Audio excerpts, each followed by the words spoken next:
Mas esse texto que nós vamos ver hoje tem tudo a ver com o tema da nossa mensagem. O Deus desconhecido, quando crer não é suficiente. Quando a crença daqueles que professam Jesus não é suficiente porque não conhece quem é Jesus.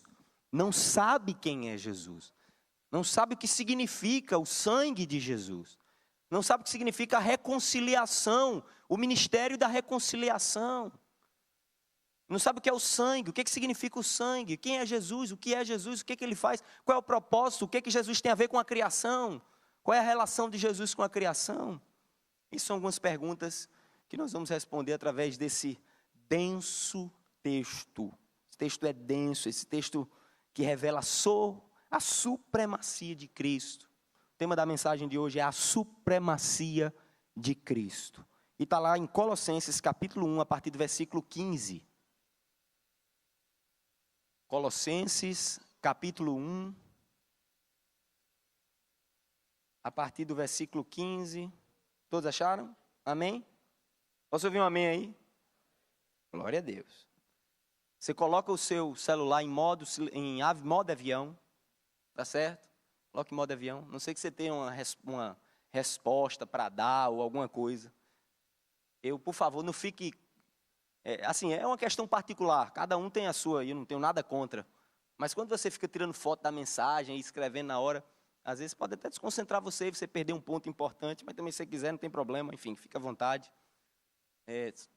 Peço que você coloque apenas se houver uma ligação de urgência para você, para algum filho, algum parente, enfim.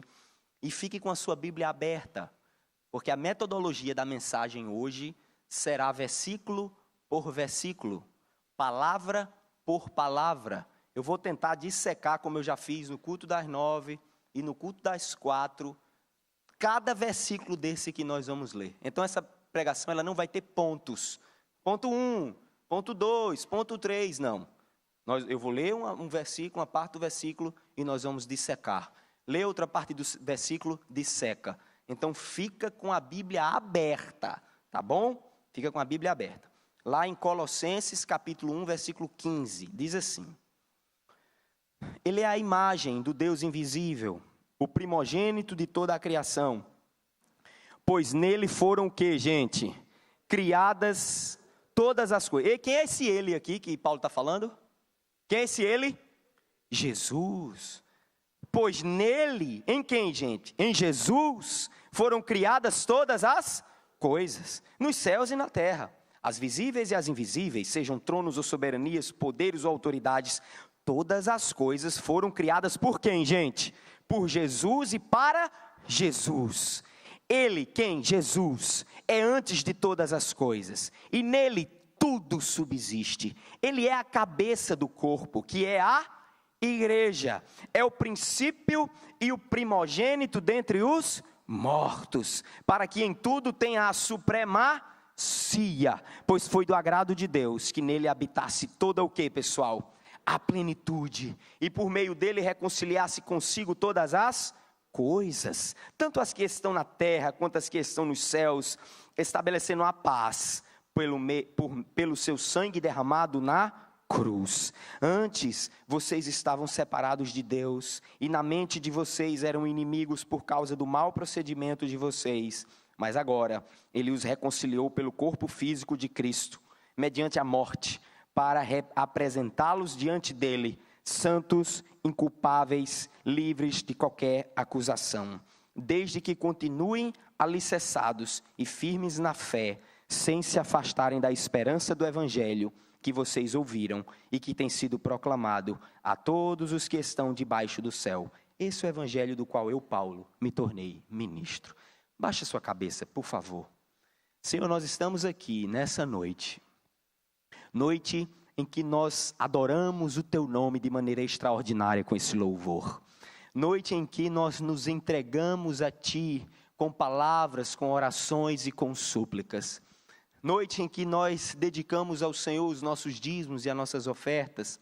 E desde já eu oro por aqueles, Senhor, que ofertaram e pelos que não ofertaram também. E que o Senhor abençoe todos aqueles que irão administrar essa quantia. e pela palavra, Senhor, no meu pedido, a oração da tua igreja, é que o Senhor fale conosco, que o Senhor opere maravilhas, opere milagres, opere mudança de vida através da ministração da tua palavra. Não leve em conta os nossos pecados, perdoa os nossos pecados, as nossas transgressões, e que o pregador venha a diminuir, o teu Espírito venha a falar, Senhor Deus, em nome de Jesus. Repreende todo o mal, repreende toda ação diabólica, e que a nossa mente agora possa estar cativa para ti durante esses minutos. No nome de Jesus, é assim que nós oramos. Amém, amém e amém. A título de introdução, gente, vou ser bem rápido aqui. Paulo escreve essa carta à cidade de Colossos, os colossenses. Essa cidade, ela ficava ali na província romana da Ásia, região que hoje faz parte da Turquia. Você conhece a Turquia? Ou se não conhece, olha lá no mapa, Colossos está lá. Paulo, que estava preso na cadeia, ele escreve essa carta, preso na cadeia, tinha recebido notícias de falsas doutrinas que estavam sendo ensinadas aos cristãos dessa cidade aqui. E por isso escreveu essa epístola, para combater esses falsos ensinamentos. Ninguém sabe ao certo qual é a data da fundação da cidade de Colosso, ou Colossos.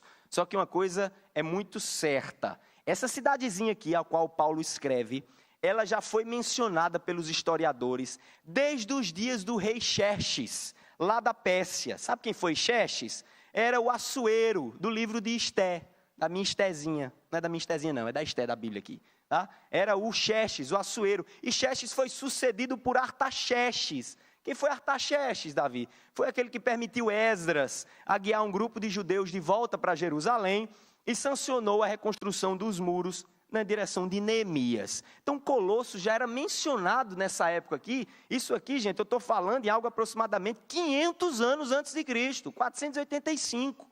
Ou seja, quando Paulo escreveu essa carta, a cidade de Colossenses já existia há mais de 500 anos, já era uma cidade famosa.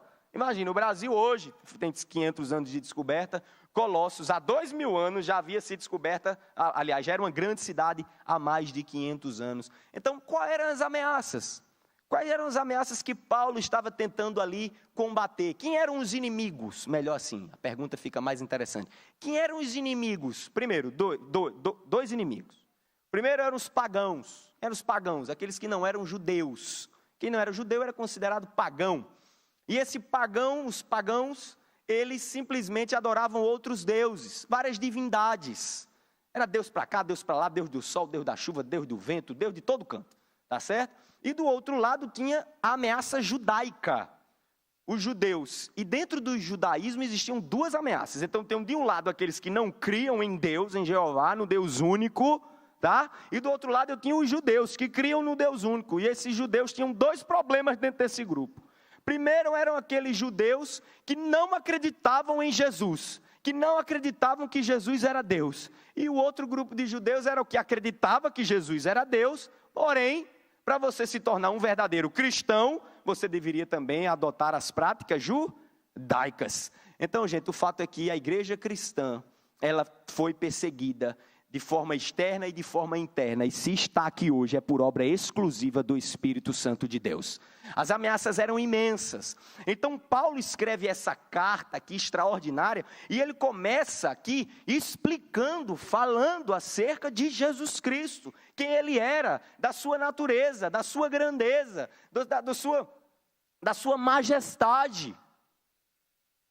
Então quais são, para não me alongar muito, as verdades que eu posso extrair desse texto? Para vocês terem ideia, gente, certa vez eu viajei com a minha esposa, eu fui com ela para Londres, e nós vimos uma coisa muito interessante. Numa das praças, cujo nome eu me esqueci agora, num domingo, um grupo de pessoas, lá nessa praça famosa, eu esqueci agora qual é o nome dessa praça, e me esqueci qual é o nome desse momento, mas é tipo assim, na praça várias pessoas, tá, que têm crenças diferentes, botam o seu banquinho lá, ou a sua escada, o que quer que seja, sobem e começam a gritar, a falar sobre aquilo que creem. Então tinha um grupo, imagine que isso aqui fosse uma praça, sem essas cadeiras. Tinha um grupo de judeu, tinha um grupo de palestino, tinha um grupo de cristão, católico, tinha protestante, tinha de tudo, tinha filosofia, ateu, tinha de tudo. E eu lá com o Carol no meio desse negócio, eu disse, gente, que coisa bacana. Ninguém se agredia, gente. Aqui no Brasil tem uma frase, né? Não se discute o quê? Política, religião, não, política, futebol e religião, né? Pois lá a religião eles discutem, gente, e discutem em alto nível, em praça pública. Eles debatiam, pá, não, mas não sei o quê, e ficava aqui, ninguém avançava o pé e ameaçava tapa, nada disso. Ficava lá naquela, né? O inglês é bem formal, né? Tanto é que tem a frase que diz, pai fulano tem um comportamento de um lord inglês. É um cara contido, é um cara que discute, que defende as suas ideias, mas não parte para o ataque pessoal, nem nada disso, ele está ali. E lá aquela confusão, de repente eu achei interessante, a maior aglomeração estava em torno de um protestante, de um pastor protestante. E o cara, porque Jesus e tal, e pá, e tal, não sei o quê, o pessoal ao redor dele. E um judeu lá, indignado.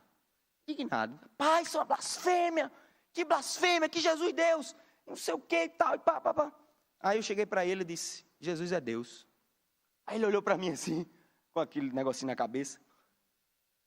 Me mostre nas escrituras. Aí eu mostrei esse texto. Em inglês, né? Com a Bíblia, confusão danada, sem internet, aquela época, 2012 eu acho. Aí ele olhou e disse, isso aqui é o que Paulo está dizendo sobre Jesus. Eu quero que você me diga que Jesus dizendo, declarando que ele é Deus. Eu digo, tem problema nenhum, vamos lá para João. Filipe perguntou, cadê o pai? Mostra o pai. Aí Jesus disse, Filipe, estou contigo há tanto tempo. Quem vê a mim, vê ao pai, Filipe. Olha aí que o pai aqui, você está olhando para o pai. Rapaz, esse judeu deu 3 piruetas ao redor dele. Eu disse, esse cara vai me dar uma tapa, Carol. Ele fez, não sei o quê, porque é uma blasfêmia para eles. Você dizer que Jesus é Deus é uma blasfêmia horrorosa. Mas o fato é que o Deus desconhecido, quem é esse Deus desconhecido? Para muita parte da própria igreja cristã, Jesus.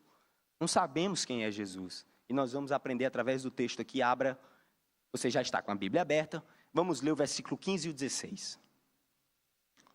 Quais são as verdades que nós podemos extrair desse texto? A partir do versículo 15, ele é a imagem do Deus invisível, o primogênito sobre toda a criação, pois nele foram criadas todas as coisas, nos céus e na terra, as visíveis e as invisíveis, sejam tronos, sejam soberanias, poderes ou autoridades, todas as coisas foram criadas por ele e para ele. Qual é a primeira verdade que eu extraio aqui, gente? É o paralelo entre a imagem de Deus descrita aqui, nesse texto, e a imagem de Deus descrita onde, pessoal? Lá em Gênesis. Quando Deus fez o homem, o que é que ele diz para fazer? Façamos a nossa imagem e semelhança. E veja que Paulo aqui, quando ele vai falar de Jesus, ele também usa a mesma expressão. Ele é a imagem do Deus invisível, mostrando aqui a semelhança da humanidade, a identidade da humanidade de Jesus conosco. Eu estava até locubrando aqui. Rapaz, Jesus podia ser um Superman. Hein? Pensou Jesus, o Superman? Todo um homem de aço, acaba de dar o tiro, pá, e a bala vem, tum, pá, cai no chão. Né? Eu fui para a cruz, a pessoa, Jesus, os cabas tentando dar a chibatada em Jesus, tudo e nada. E Jesus só olhando para eles assim. Mas Jesus é homem. Jesus foi feito, ele é a imagem do Deus invisível. Isso aqui é remetendo a condição humana, 100% humana de Jesus. Só que lá em Gênesis, ao homem não se outorga a plena justiça como se fez com Jesus aqui no texto. Lá em Gênesis, o homem não é Deus, apesar de ser a imagem de Deus, mas como imagem do Deus invisível, o Filho é antes de tudo o próprio Deus, pois como está lá em Colossenses 2,9, nele habita corporalmente toda a plenitude da divindade, e mais, nele estão ocultos todos os tesouros da sabedoria e do conhecimento, como está em Colossenses 2,3. Lá em Gênesis não fala que o homem foi feito à imagem e semelhança e nele continha toda a plenitude da divindade. Nesse texto, em uma pancada só, em uma frase só, Paulo expõe a dupla natureza de Cristo. 100% homem, 100% Deus, porque ele é homem, porque foi feito à imagem, assim como foi feito o homem lá em Gênesis. E ele é Deus, porque nele habita corporalmente toda a plenitude da divindade. É no Filho que o Deus invisível, isso é muito importante, grave isso. É no Filho que o Deus invisível se tornou visível, a fim de que o homem contemple aquele que é invisível. Jesus, gente, tornou visível ao Deus, o Deus invisível do Antigo Testamento. Olha que coisa extraordinária, por isso que Jesus olhou e disse para os discípulos em determinado momento: se os profetas tivessem vivido, ou presenciado, ou escutado o que vocês estão presenciando, ai meu Deus, Jesus é o Deus invisível que se tornou visível para nós. E quem é que controla e domina toda a criação? Esse texto responde essa pergunta. Quem é que controla e domina toda a criação? Jesus, o primogênito sobre a criação. O primogênito de toda a criatura, isto é, aquele a quem pertencem o direito e a dignidade do primogênito em relação a toda a criatura. Jesus tem por direito toda a criação, meus irmãos. Nós somos propriedades exclusivas do Senhor Jesus. Nós pertencemos exclusivamente por direito estabelecido pelo Pai ao Senhor Jesus Cristo. Como primogênito, ele é o herdeiro e o soberano sobre tudo. Lá no Salmo 89 diz: farei dele também o meu primogênito, o mais elevado dos reis da terra. O que acontece quando a pessoa recebe uma herança? Abre o inventário, ele recebe toda o que, gente? O patrimônio que está ali, o herdeiro recebe todo o patrimônio e passa a ser dono dele. E o que o dono faz? O dono protege, o dono cuida, o dono administra. É verdade ou não é, gente? Então nós somos, Jesus é o primogênito da criação, significa que nós somos dele, ele cuida de nós, ele administra a nossa vida, ele tem zelo por nós, por isso que a palavra diz que nós somos a coroa da criação dele, e Jesus é o primogênito de toda a criação. Existe aqui uma discussão teológica, Jesus o primogênito entre os mortos, primogênito aqui no sentido de ser o dono, de ter o domínio, e alguns teólogos divergem sobre a questão de Jesus ter sido o primeiro que ressuscitou dentre os mortos para nos trazer vida. E meu irmão me abordou de manhã, e aí eu acho até interessante explicar. O texto, de fato, extrair isso desse texto, do termo em específico, talvez não seja tão interessante, mas o que eu vou dizer é uma verdade teológica. Lázaro ressuscitou antes de Jesus, não ressuscitou? Então Jesus foi o primeiro que ressuscitou? Hein, gente? Só que Jesus foi o primeiro que ressuscitou para a vida eterna. Jesus foi o primeiro que ressuscitou. Ele é o primogênito dentre os mortos. Ele ressuscitou. Ele foi o primeiro que ressuscitou para a eternidade. Mostrando, sabe o quê? Se ele ressuscitou, nós ressuscitaremos com ele também. Só que para a eternidade. Porque Lázaro ressuscitou, mas morreu de novo. Todos os personagens bíblicos que ressuscitaram, morreram de novo. E irão ressurgir novamente com Jesus Cristo. Só que dessa vez, por toda a eternidade. Qual é o propósito da criação, Davi? O texto responde isso? Responde. No dia que lhe perguntarem, qual é o propósito disso aqui, de tudo isso? Você olhar o mar, uma imagem maravilhosa do oceano, daquelas montanhas, aqueles Alpes suíços, a nossa serra aqui bananeira, ou a chapada lá na Bahia, onde for, qualquer imagem belíssima. Qual é o propósito disso? Toda vez que você olhar, lembre desse texto. Qual é o propósito de toda essa beleza? Qual é o propósito da minha existência? Qual é o propósito de toda a criação? O texto responde. Qual é o propósito, gente? Jesus, pois tudo foi feito nele, por ele e para ele. Tudo foi feito em Jesus. Toda a criação foi feita em Jesus. E não só em Jesus, ele enquanto fundamento, mas foi feito por Jesus. Jesus quem fez a criação. E Jesus, a criação foi feita nele, foi feita por ele e foi feita para ele. Ou seja, o que significa isso? A criação serve para expressar a adoração e a existência de um Deus grandioso e poderoso como é o nosso Senhor Jesus Cristo. Tudo foi feito nele, por ele, para ele. E o que é essa criação, Davi? O que é que significa? O que é que o texto está dizendo? Que criação é essa? Envolve aspectos materiais e aspectos espirituais. O texto fala em céu, o texto fala em terra, o texto fala em invisível, tronos, soberania, poderes e autoridade. Poderes ou potestades em outras versões. O que é que tem a ver aqui, Davi? Que Jesus é soberano, tudo foi feito nele, por ele, para ele. Está falando aqui de trono, autoridade, poder, de potestade. Paulo lá fala em Efésios 6, dos poderes e potestades que governam o ar, esse mundo. O mundo considerando os seus valores. Paulo está querendo deixar uma coisa muito clara aqui. Seres, a ideia do apóstolo aqui é o seguinte: os anjos não têm poder fora de Cristo. Todo ser angelical apenas estão a prestar serviço só, e isso sempre em sujeição ao poder do Senhor. Portanto, meu filho, minha filha, pare de estar fazendo oração. Se você o faz, oração para anjo protetor, para anjo daquilo outro, porque anjo só obedece a Jesus Cristo. Tanto os anjos bons, se é assim que eu posso classificar, como os anjos maus, né? Esses espíritos, essas coisas horrorosas. Ah, menina, eu vou botar uma medalha de fulano de tal, eu vou botar aqui um negócio, eu vou me arrumar aqui de uma manhã, porque é inveja, é muita inveja. Olha o olho grande em cima de mim, e o olho grande pode me pegar, e sabe, aqueles pombagira, e chucaveiro, não sei, ai meu Deus, me arrepio todinho, eu vou sair daqui, porque esse lugar é amaldiçoado. Ei!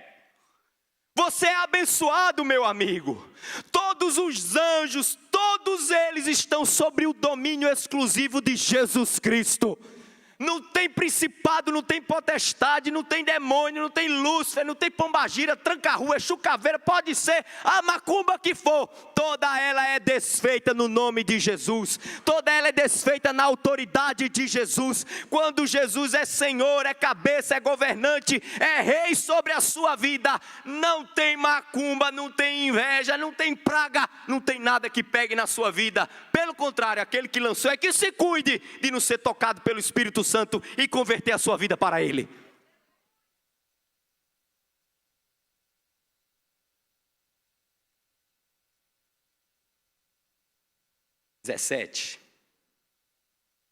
Versículo 17. Ele é antes de todas as coisas, e nele tudo subsiste. Aí Davi, como assim? Ele é antes de todas as coisas, e nele tudo subsiste. Ou seja, toda a criação foi feita nele, foi feita por ele, foi feita para ele, e não só isso. Aqui está dizendo que ele é antes de tudo isso, e não só, nele, as coisas existem por causa dele, ele mantém a criação. As coisas foram feitas nele, ele é o fundamento, foi feito por ele, as coisas são feitas para ele, e é ele quem mantém, é ele quem sustenta, é ele quem dá orientação. Não existe uma molécula, não existe um átomo, não existe um átomo de nitrogênio, oxigênio, ou sei lá, daquela tabela periódica de química todinha, que não se mova por ordem exclusiva do Senhor. Se Ele manda parar, o átomo para. Se Ele manda o sol parar, o sol para. Se Ele manda a onda parar, o mar se acalmar, o mar se acalma. Se Ele manda a montanha vir, a montanha vem. Se Ele quer destruir uma estrela no estalo de dedo, Ele destrói, porque Ele é o Senhor de todas as coisas. Nele todas as coisas foram feitas, por Ele todas as coisas foram realizadas, para Ele tudo existe. Ele é antes de todas as coisas e tudo Ele mantém. Se não for Jesus Cristo, a criação será absolutamente destruída. O ar que você respira, meu filho, a comida que você come, a comida que alimenta o passarinho, tudo nesta terra, até a luz do sol, tudo, absolutamente tudo, subsiste por causa da mão poderosa de Jesus Cristo. É Jesus, é Jesus, é Jesus Todo-Poderoso, a supremacia de Cristo sobre todas as coisas. Ele antecede a criação, mas Jesus não nasceu lá em Maria, Davi. O nascimento virginal de Santa Maria, aquela mulher extraordinária. uma jovem santa, extraordinária. Como é que ele é antes de tudo, Davi? Ele nasceu ali. Maria não é a mãe de Deus? Maria é a mãe de Deus, no aspecto homem. Maria é a mãe, porque Jesus é 100% Deus e 100% homem.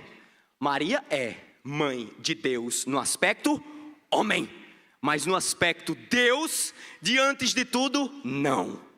E ela mesma reconhece isso na oração, quando declara que Jesus é o Salvador dela.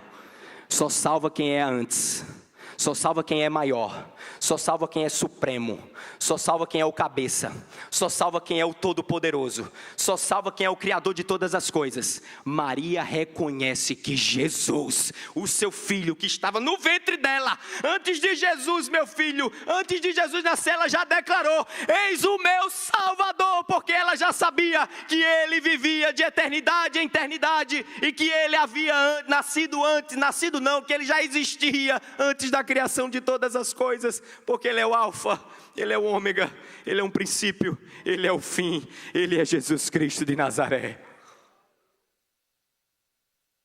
18.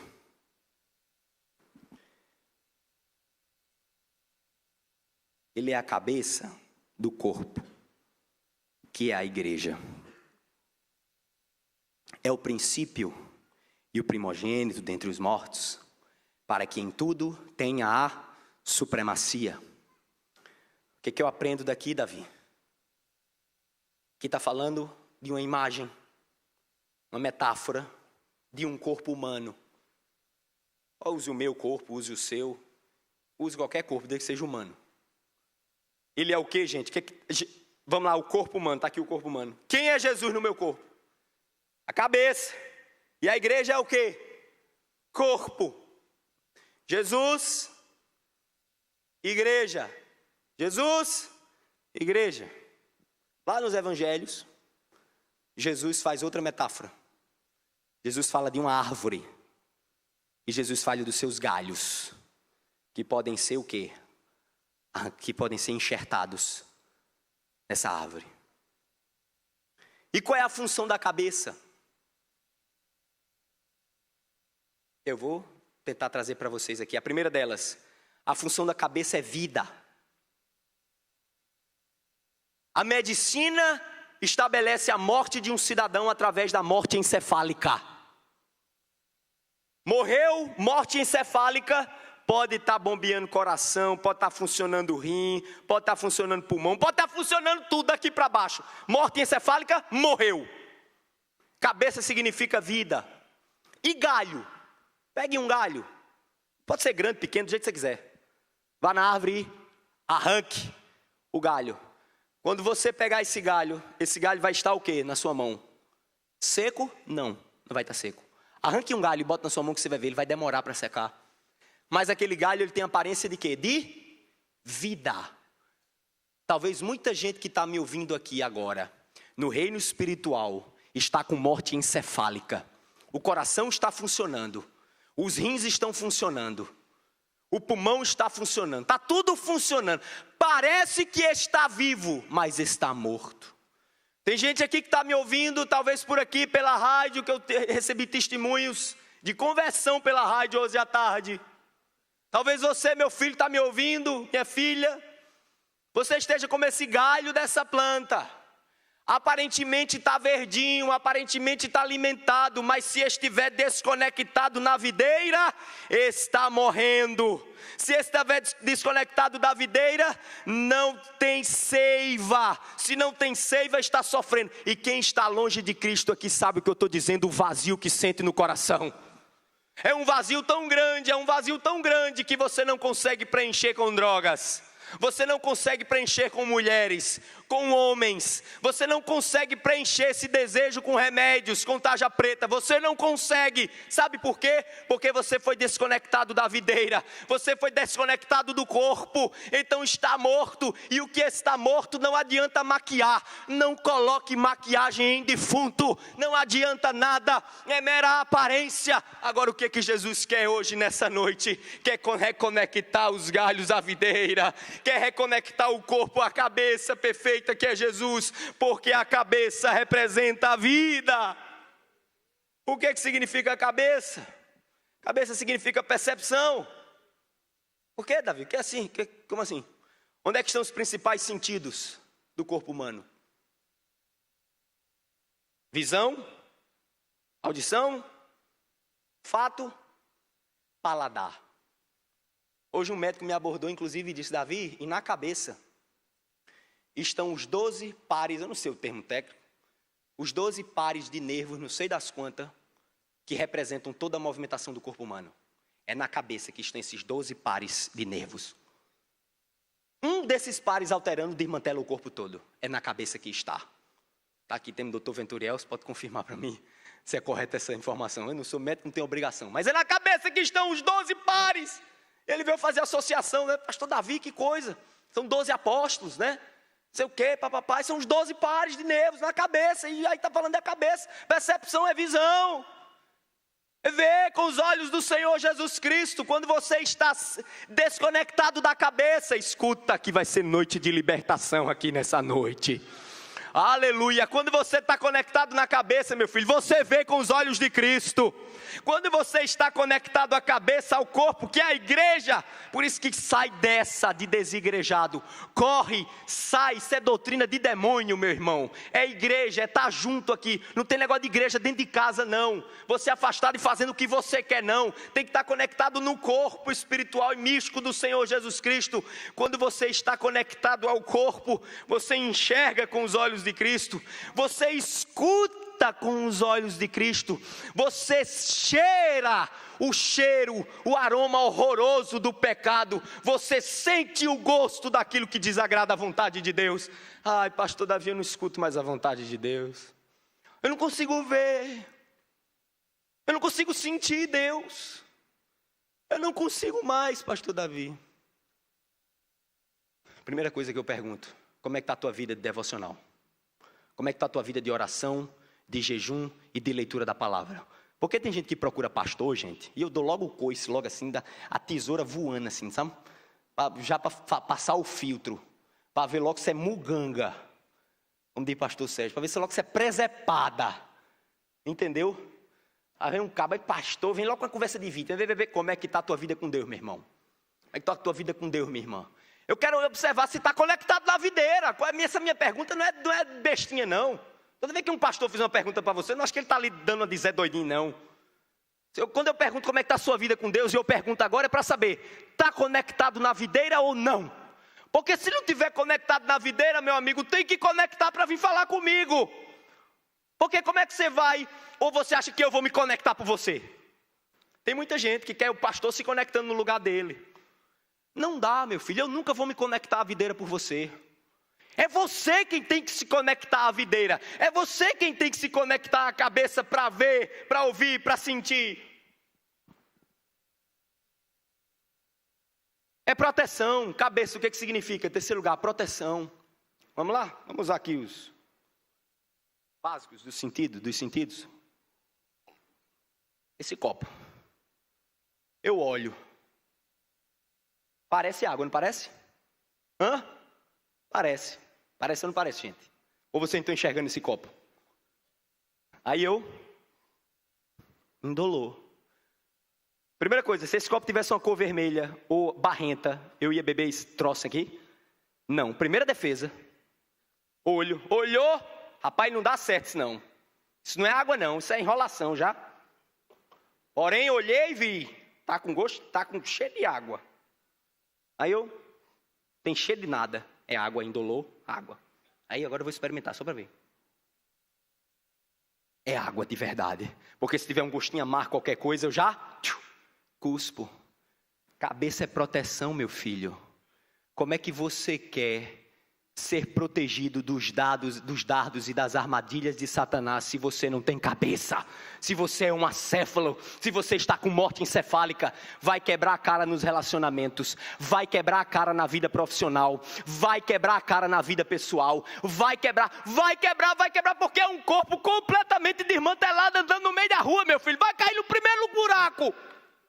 Vai abrir o coração para o primeiro mala que se apresentar para você. Vai cair na conversa do primeiro, desculpa, tem um vagabundo que chegar para você com a conversinha bonita. Se você não vê com os olhos do Espírito, não escuta com o Espírito, não sente. Como é que você acha, meu filho? Não, pastor, é porque eu comprei um livro agora, Os 12 Passos do Sucesso.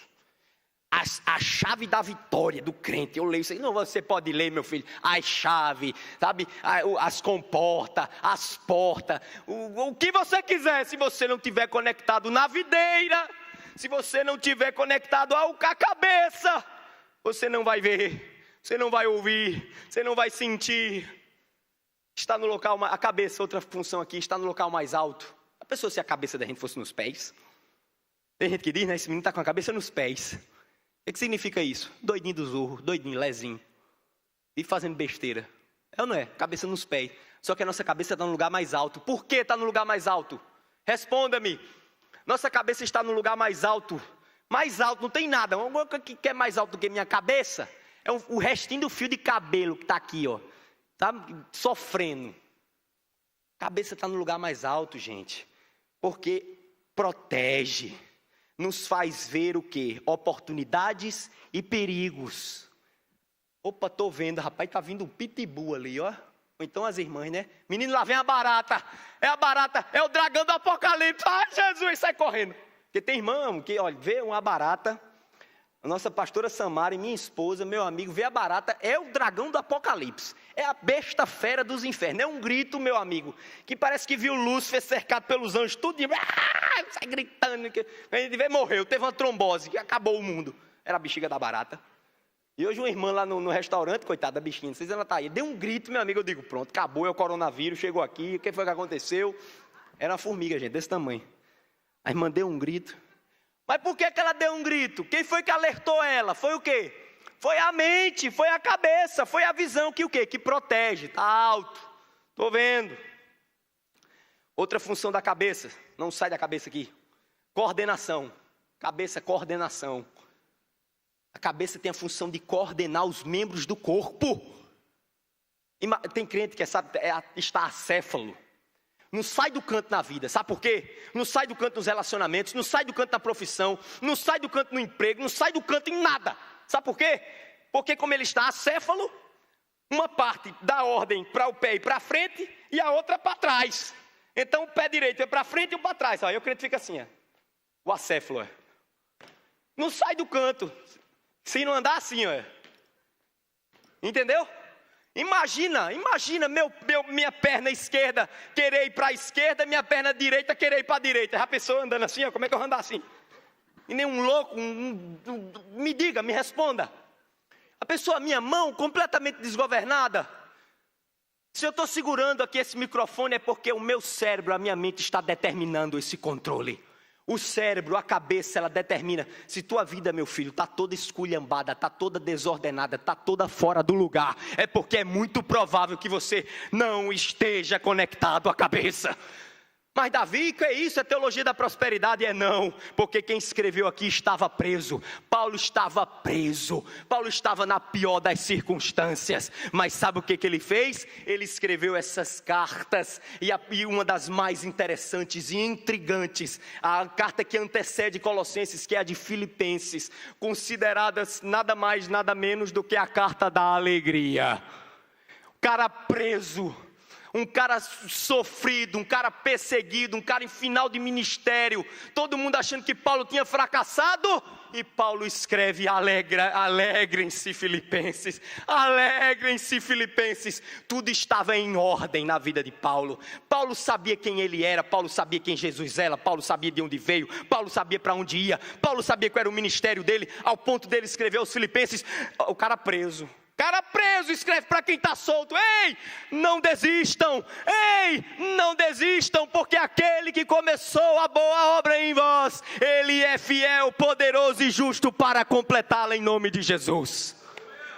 Ele estava preso quando ele escreveu isso, porque ele estava ordenado, a vida dele estava em ordem, ainda que ele estivesse numa prisão, porque ele estava com aquela paz que excede a todo entendimento, que só quem anda no Espírito, só quem está conectado à videira sabe do que eu estou falando. Cabeça é manutenção. Onde é que o alimento entra, gente?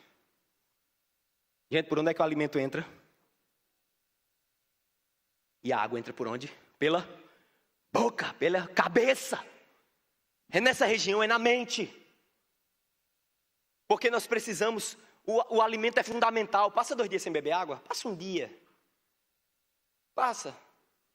Fica sem comer 30 diazinho, 40, 50, para tu ver o que vai acontecer na tua vida. Vai morrer. Qual é o tipo de lixo que você tem deixado entrar na sua boca espiritual? Sabe por que está esse bando de lixo dentro da tua vida e tua vida está estragada, está um lixo absoluto? Porque é muito provável que você não esteja conectado à cabeça. E você está deixando que lixo, qualquer tipo de lixo, pornografia, imoralidade, ressentimento, ódio, medo estão dominando o coração de vocês. E sobre isso está aqui falando quem tem um grande problema com rancor. Eu luto contra isso, e muito. E há umas 3 semanas passei por um momento difícil na minha vida. Para mim, talvez para quem ouvir isso não pode ser nada, mas para mim foi terrível.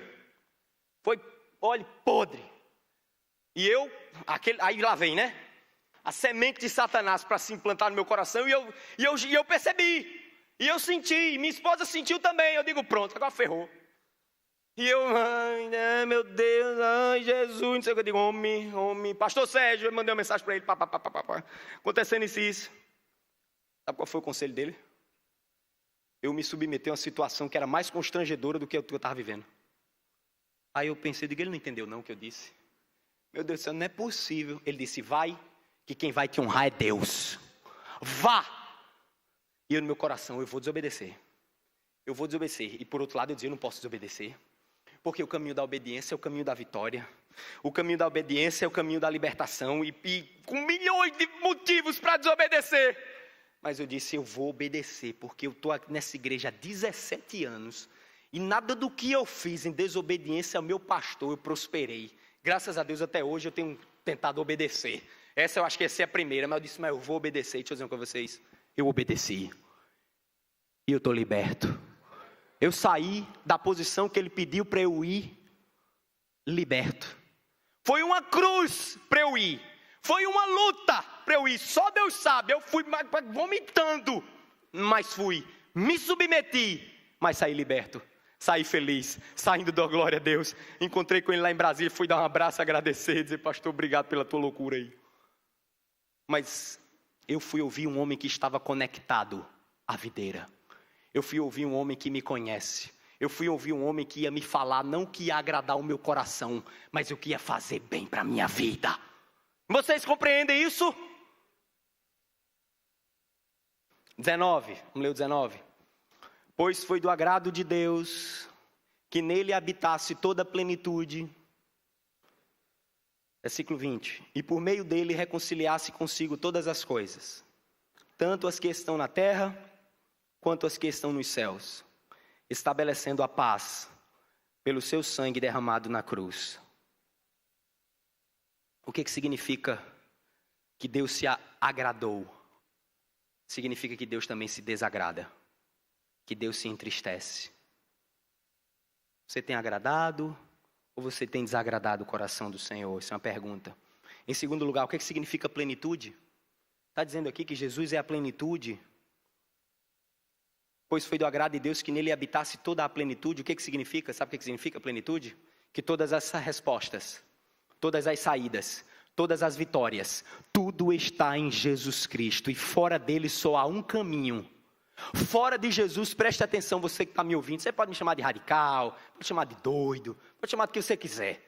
Eu estou aqui para pregar a palavra. E quando a palavra diz que Jesus, nele, ele é a plenitude, nele está toda a plenitude, significa que nele estão todas as saídas, todas as respostas, todas as vitórias, todas as bênçãos, todos os galardões, todos os caminhos de bênção para a vida dos seus filhos.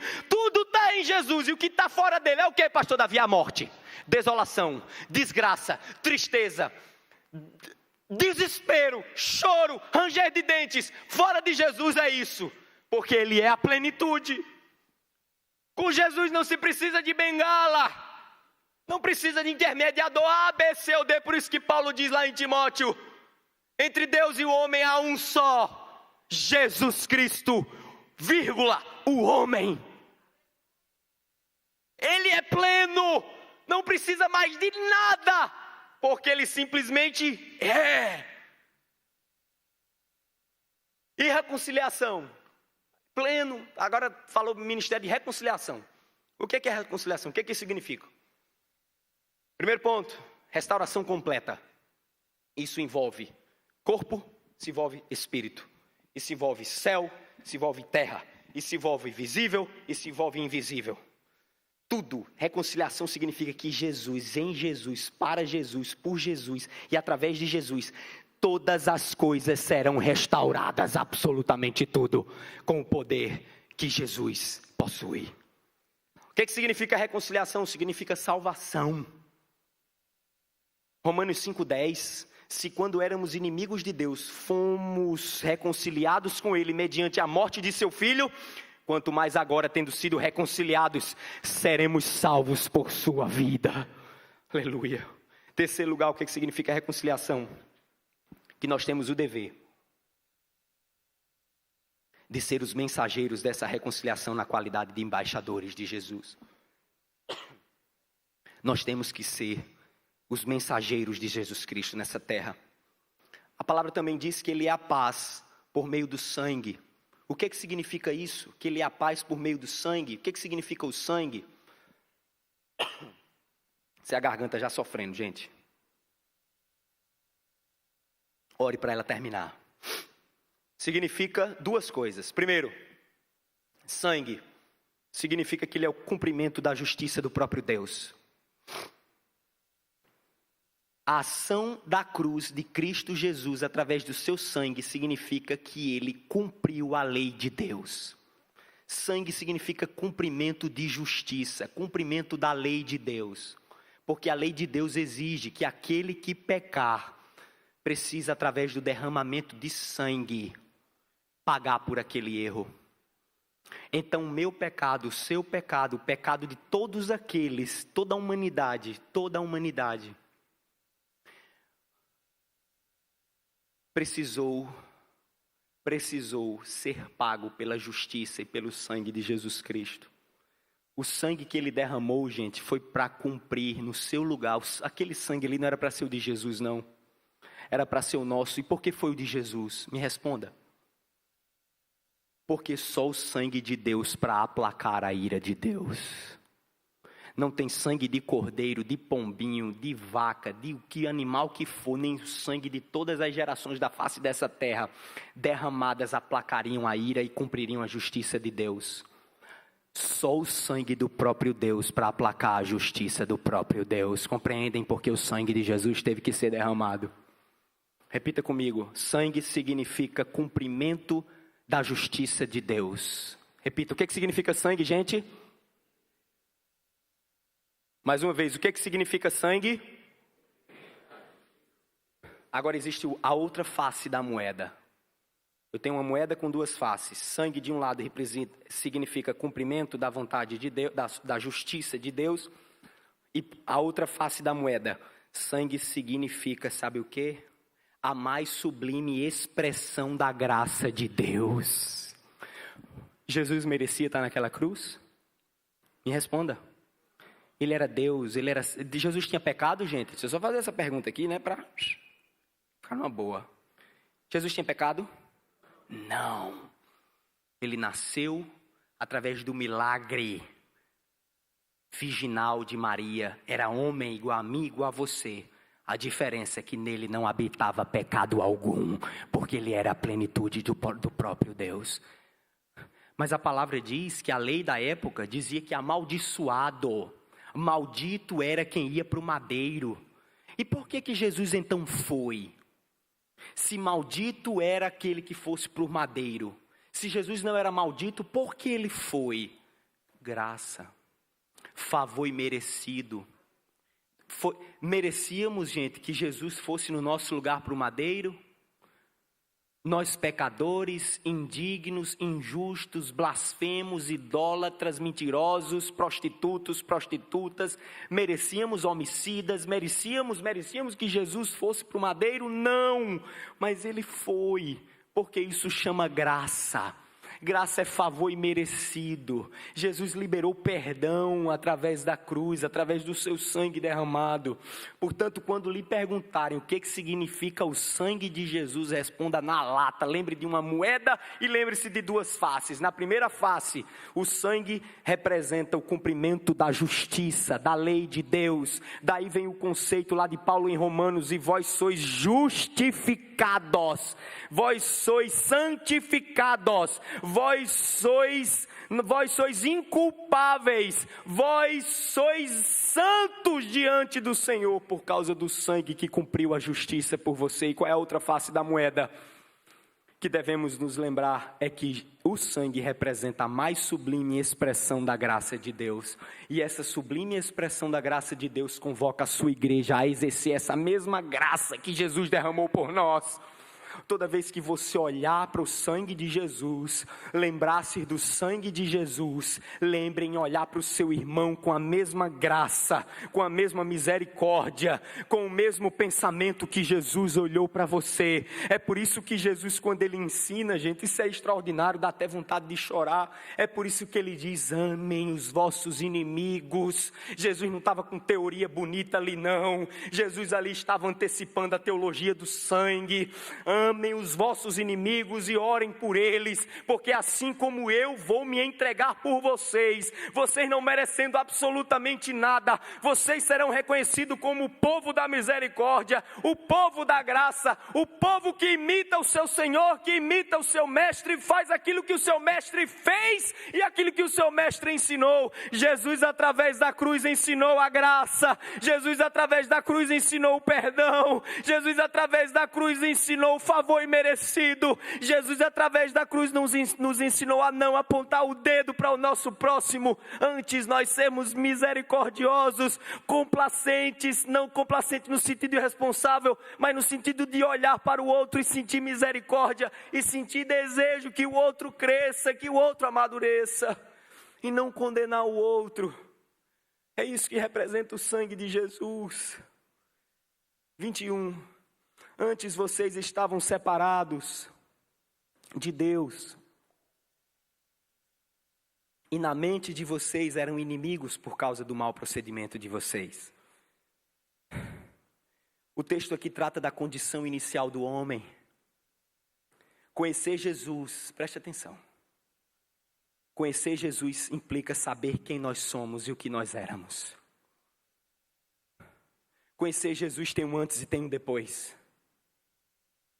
O depois de Jesus é sal e luz.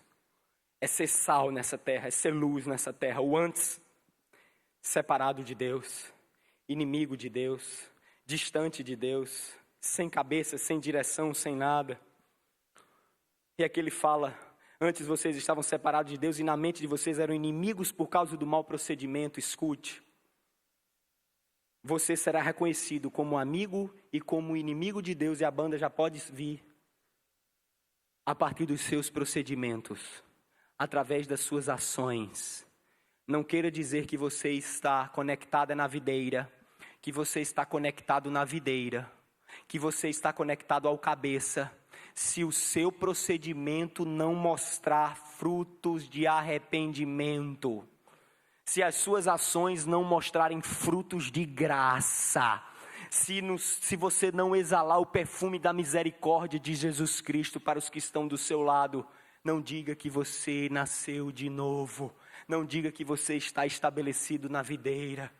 E diante de todas essas considerações, meus irmãos, o meu desejo é que a supremacia de Cristo se faça presente no meio da sua igreja. Que o Senhor nos abençoe. Uma boa noite em nome de Jesus.